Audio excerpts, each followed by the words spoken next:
So what exactly transpired with Wednesday's speech from the throne? You know, there are a lot of leaks, hints, suggestions about what we should be prepared for in the days and weeks leading up to it. Some sources said, well, we're going to get quite a far left approach, more government, more programs, and that was from liberal sources. Some of them were celebrating it, others were saying, uh-oh, we're worried, be warned. Prime Minister Justin Trudeau himself said, we're going to have ambitious plans for green schemes, for a fairer, more equitable Canada, which sounded like code word for more government and more redistribution of wealth and so forth. What did we actually get, though? The Conservatives, they were putting forward a whole bunch of issues that they say Trudeau is not tackling this, he's not doing that. Jagmeet Singh saying, well, failing to deliver, disappointed with so much of it.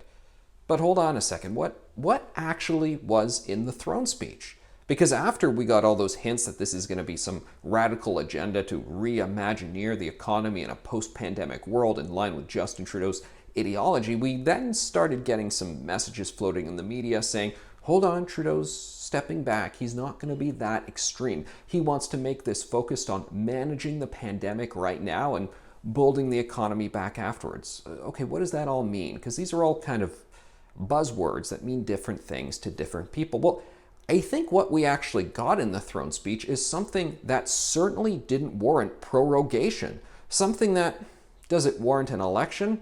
I don't know. A lot of the things they're talking about there, national daycare schemes, pharmacare, and so forth, this is stuff that Justin Trudeau has been talking about for a number of years now. Some of it he's actually been campaigning on in 2015 and in 2019 and never delivered. So you can actually appreciate Jagmeet Singh's frustrations.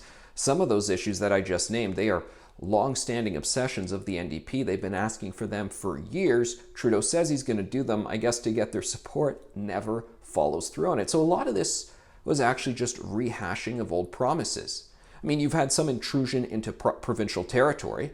You've got Trudeau saying, oh, we need national standards to deal with long-term care homes. He's clearly jumping on the fact that people are frustrated in the post-pandemic environment to see how hard hit our long-term care facilities were, how vulnerable our elderly were to COVID-19. Well, okay, very good point, but it's a provincial matter. The provinces are already undertaking studies to see how they can reform and improve upon that oversight. I don't see how this is needed. Then Trudeau talking about extending a lot of these relief measures. Okay, we know he was already planning on doing that anyway. The wage subsidy gonna go until next summer.